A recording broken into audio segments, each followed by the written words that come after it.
Hello everyone in the vinyl community. This is Rich at Embarrassment of Riches, and I am proud to be here to share my January and February vinyl pickups. Woo! Man, I have got so many threads that I need to finish videos on so that I could participate in them fully. I was kindly invited to be a part of the rap vinyl tag from the one and only Daryl D at All Things Daryl D. One of my favorite YouTubers and the person to go to for hip-hop vinyl and great comic books as well. A Richard Corbin scholar, if you're into comics at all. I love watching his channel. Also, Curtis at Young LP Lovers, another one of my favorite channels, invited me to do the rap tag, so I just need to get off of my ass and get involved. I've got notes. I'm probably 3/4 of the way to shooting that video and having everything ready to go. So I'm going to do my best to get that one out as soon as possible. There are so many good threads going on right now in the vinyl community. It's hard to keep up, but I'm going to do my best. But here I did set aside a stack of my favorite records from the beginning of this year. And to start off, we have one that was delayed for a couple of months, and I don't know, I ordered a poster to go along with this one from the Interscope Vinyl Collective. This one in particular came with a 24 by 12 poster, basically just a folded up full color poster inside of the cover art. And I had ordered a full-sized, I think it's 18 by 24 or maybe a little bit bigger than that of the album cover as well, because it is a classic image. That's a beautiful poster. It's a glow in the dark. And I say I'm going to insert it here wherever I can. The only problem I have with that is I knew it was going to be limited edition, and that means once it's gone, I'm going to be paying excess on the aftermarket because somebody's going to sell it for double, triple, or quadruple what they paid for it. It was a reasonable price, but the shipping, I think, was equal to or more than the cost of the poster. It was like 25 bucks to ship a poster, y'all. And it was just in a regular tube in a box. It was shipped, you know, packed and shipped well. But yeah, I'm not going to order any more posters from them. 1 minute, 37 seconds later. Yeah, I'll probably order more posters from them. Anywho, first up. And with this long intro, I finally show you the record I had been talking about. This is American Psycho from the Misfits. Originally released in 1997. I'm not sure if there was a legit vinyl release of this because not much was coming out on vinyl in 97. But this has been long awaited. This was supposed to be before Halloween, I believe, was delivered. And you can kind of get the thematic value of that.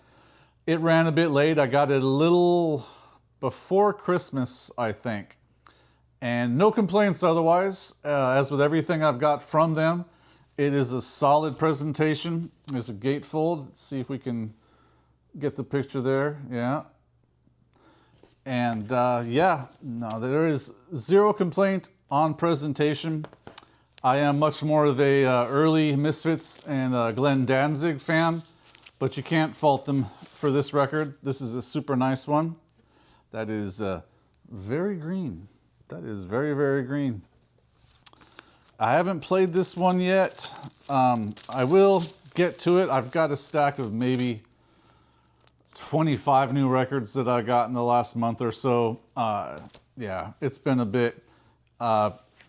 Custom inner sleeves as well. Full color. Really nice thick paper. And although I'll never use it, a slip map of the cover art. I believe that's Basil Galgos that did that classic image. And yeah, it's cool. I do not like these fabric record mats at all. My house, for whatever reason, is just full of static. And no matter what I put on the turntable, whether it's fabric, cork board, or leather, I've got a bit of everything as far as the slip mats go. And every time I'm just watching cat hair find its way to the record player. And even before we had the cats in the house, it was just super staticky up in here. Regardless, happy to have this record. I want to get one more shot of that because it is really nice. And up next is another one of my solid favorite bands, and this is their debut album under this name. They were the Southern Death Cult before this. This is Dreamtime from the Cult, and it is an original 1984 Beggars Banquet UK press. I am only missing the Modern Cult records, I think, and I believe there is one for Record Store Day this year that, while it won't get me out of bed early, I will probably have to seek out in the aftermarket because it's a really good record. And I really like Spirit Walker and the title track Dreamtime, Riders in the Snow. This is a really good record, and they would only go, obviously, from strength to strength after this with Love and Electric, and there's so many great records. So yeah, this is one very happy to have in the collection. I might play this one tonight. And this next handful of records I picked up in mid-January at a first-time record store for me called Sweet Repeat Records. And that is in, let's see if we can close up on that. That is in Gettysburg, Pennsylvania, not too far from here. If you've never been, it's actually a cool little town. I mean, it's worth an afternoon. I'm no Civil War aficionado or fan. I definitely have a side, but it's a cool little place. And I had not seen this record store there before. They may have been there forever, and I just fucking club-footed my way across the avenue and missed it. But I caught it this time and found a couple of good records. And this is a great addition to the collection, and I snapped it up as soon as I saw it.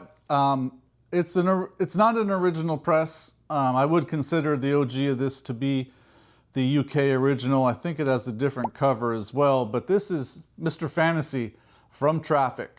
And yeah, every once in a while I'll pull up here and show my love for Steve Winwood. The rest of the band is great, of course, but I think the main attraction is the golden pipes here of young Steve Winwood. I think he might have been a teenager still here. That is crazy to think about. Yeah, this one I'll see if I can show it up. It's a bit scuffed. I mean, there's no seam splits, but yeah, it's been well loved. I don't know if I'd call this VG. But what matters most, and you can see it here on the Plum and Orange UA United Artists label, is the music. And yeah, I got no complaints about this one for as much as it cost. And from that classic Traffic record, we take a little bit of a left turn to the great Dillinger with his record Cornbread. This is I think this is a repress on the Sonic Sounds. Yeah, I believe the original was Jamaican Sounds, but 1979 reggae classic. I would love to have a lot more Dillinger in the collection. And yeah, the price was right. You never know what you're going to find. You're going to find classic dancehall and toasting in Gettysburg, Pennsylvania.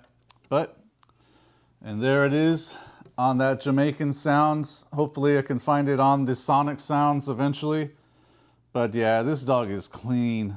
Yeah, there ain't no fleas on this. This one's going to play nicely. And the players on this slab right here are just as legendary as Dillinger himself. There's a mixture of the bands are going to be the Revolutionaries and the Professionals, which is Joe Gibbs' house band for his studio. All legendary players, man. This album hits hard rhythmically, and part of that is due to the sadly departed legend Sly Dunbar. Rest in power, dude. And that was the few that I did pick up from Sweet Repeat in Gettysburg, Pennsylvania. Nice little shop. Give them a shout out if you're ever in there. They don't know who the hell I am, but just, spend a little cash in there. Man, I know these things must look easy to do for people who don't do them, but having to sit up straight so that your voice sounds right and everything is in frame and picking out records can have a little wear and tear on the old spine, so I'm going to need a Rich's little helper. What a drag it is getting old. Anywho,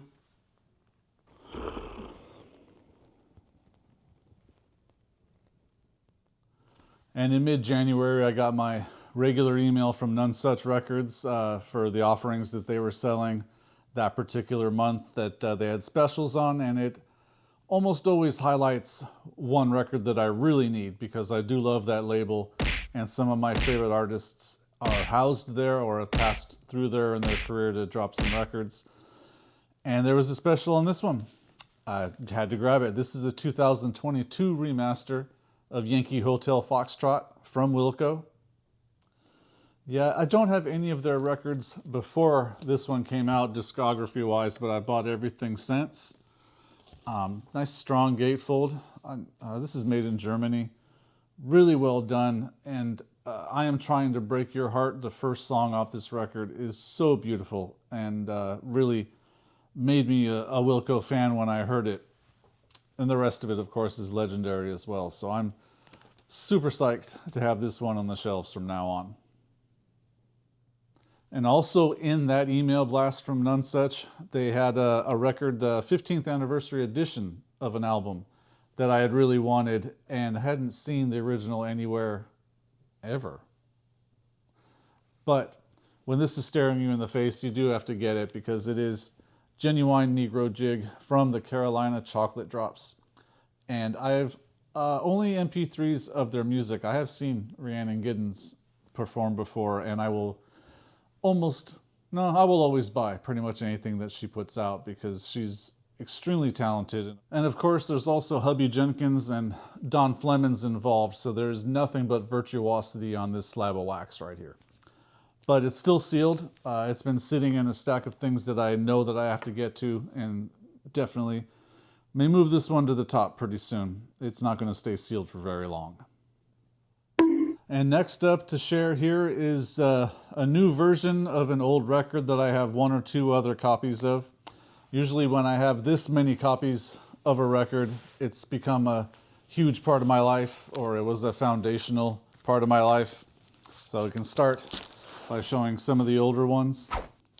And these are all original presses. I've tried to get the ones that are only in excellent condition, so VG Plus is the bare minimum.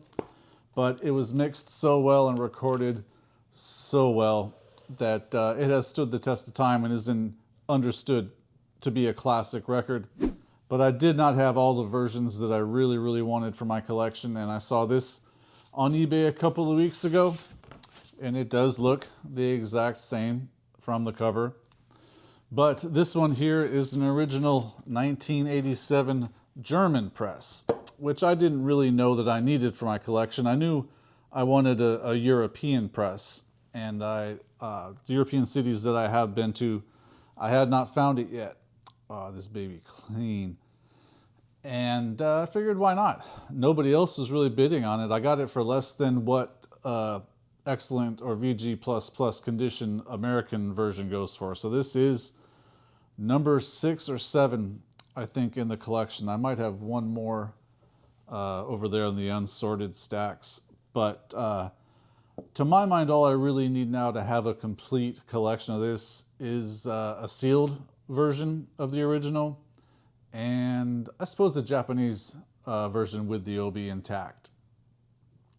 Then I might be fully satisfied. I still need better copies of all the singles that came off of this record.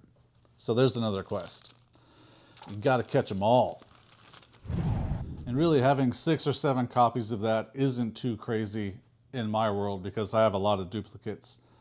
You should see my Red-Headed Stranger from Willie Nelson collection because I just got a new one to add to that in the last couple weeks as well. So I will show off a few versions of that because that's one of my favorite records.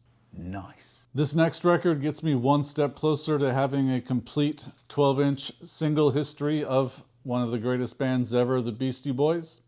This is the Root Down EP, so called because not only does it have the classic song Root Down, but I believe one more remix of it, it also has 6 songs recorded live, so you're basically getting a Beastie Boys mini concert here on this one.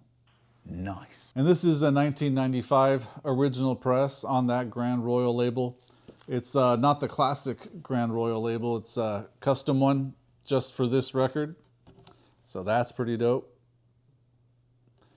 And they were always so good live in concert, man. They are sorely, sorely missed. Yeah, I don't really get down with a lot of remixes because they're hardly ever, in my mind, better than the original song.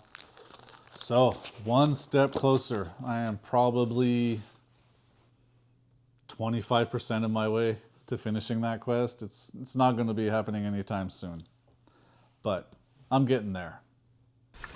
I had also mentioned previously in this video and others how much I love the Beggars Banquet label, and I am also on the Beggars Archive mailing list, which if you haven't seen it, oh man, they re-release so much good stuff, and a lot of it's very limited, and if you don't act immediately, you'll miss out.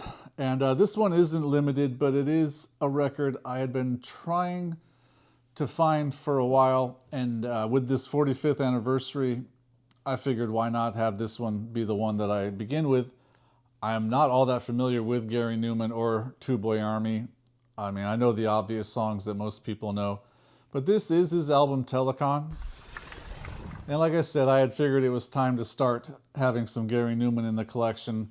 I had finally recovered from the PTSD of 1979 when my older sister had a 45 record of the song Cars, which was bad enough that it was on the radio every hour. I had to hear her play it back to back to back to back to back for that whole summer, I believe. Either way, it seems like an interminable long time. I still don't like that song, but I am over the hatred of anything to do with it, and I think now's the time to give Gary Numan a try. Why not? And there are a lot of re-releases that have been put out and are to come, and this could lead to something good. It has 4 unreleased tracks, and it's on a Sparkle vinyl. Haven't opened it yet. I will listen to it this week. I'm so damn old now that it seems like everything that comes out that I love is at its 25th anniversary or 40th at this point. But it did make me smile to see that this was a 25th anniversary edition of Both Sides of the Brain from the great Del, the Funky Homo Sapien. This record, man. By the time this had came out in 2000, I had pretty much given up on new hip-hop. I was still sticking with the artists that I loved, and Del being included. There was still good music coming out, but it was really the shiny suit era, and I couldn't get down with any of that shit. And so I was kind of down on new hip-hop for a bit, even from established artists. And one of my best friends, who's always, we've hooked each other up with music for 40 years now, he said I needed to give a try to the new Del. And he came down to the spot when we lived in Oxnard and brought me a burnt CD of Both Sides of the Brain. And my oldest son was about 2 going on 3 when this came out. And really all we did all day, because I was severely injured from my work accident and I was just declared permanently disabled at that point. So I was having a super hard time getting around and taking care of a rambunctiously huge little 2 or 3-year-old. You should see this guy now. But yeah, those days were pretty full of my wife having to work all day and me and my son being at home. And that meant a whole lot of cartoons in the morning and pretty much music throughout the day. He's an old school hip hop fan now because of that. And what's old school to somebody who's 28 years old?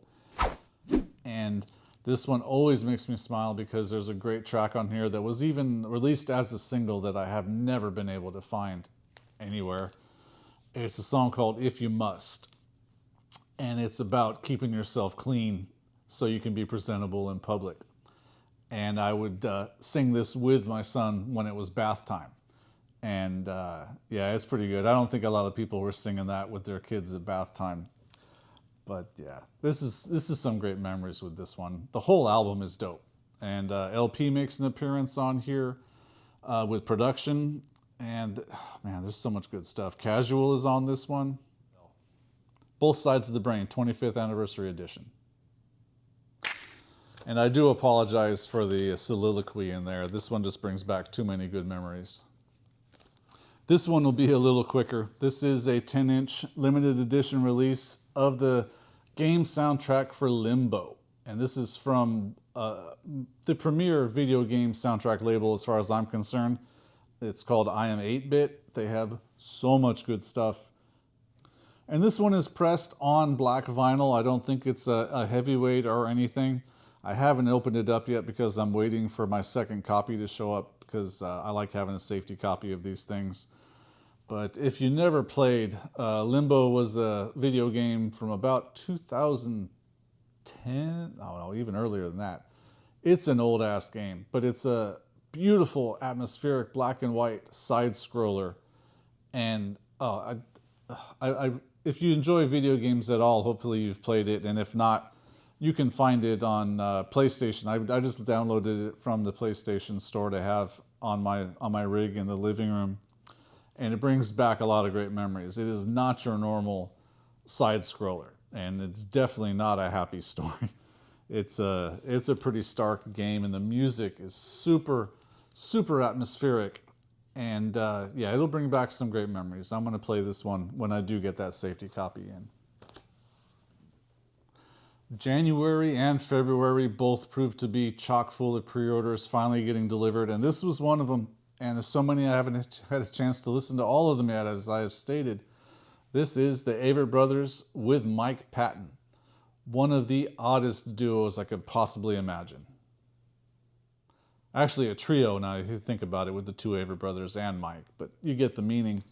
Just a joining of forces I had not anticipated, but I love the Avett Brothers. I absolutely love everything that they've done, and I have a lot of respect for Mike Patton as well. Haven't heard anything off of this. I've avoided watching any promotional videos or any of this, listening to any of the songs beforehand. I want to drop the needle on this one and sit down and really soak it in. Just, how did this even happen, man? And this, they tell me, is pressed on 180 gram onyx vinyl, which looks pretty cool. It's like a black and gray translucent. I don't know if the light in here is doing it justice, but it is a really good looking record. And wow, that is dope.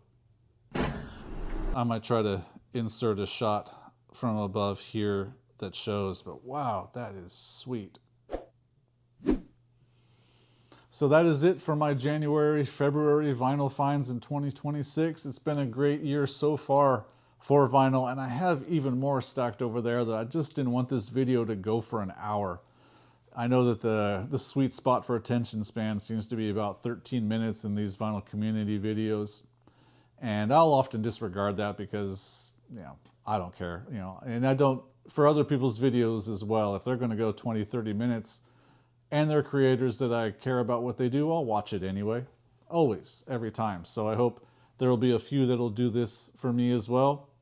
And to come soon here will be probably a part 2.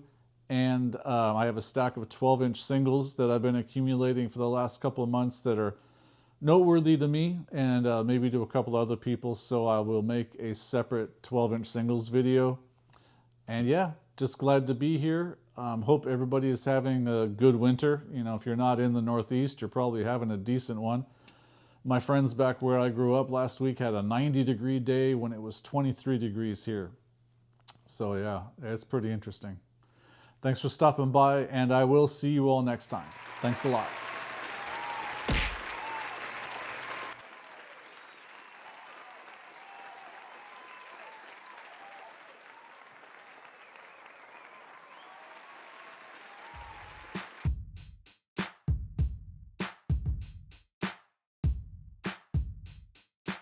But I did not have all the original all-time, fuck, there's a lot of all-times there. Really, I still don't, and the, and the players, fucking hell. This is the Carolina Chocolate, fucking fuck. Get in there. Okay. Have anything of theirs before Yankee Hotel? Yankee, fucking A. Houses a lady. La la la. No, it's not. Fuck. It's not an anniversary. Share as many as I can. That probably picked up on the microphone. From the Carolina Chocolate, fucking fuck. And that was the few, fuck. Seriously. The freestyle, dancehall toasting, there's a lot he does, and I'm just talking shit. And next up is a couple, fuck. Fucking fuck. Back in 87? Fuck, hey. No, 86. La la la la la la la. Ooh. Beggar's Banquet label. Like a beggar booga bugga. Blah blah blah blah.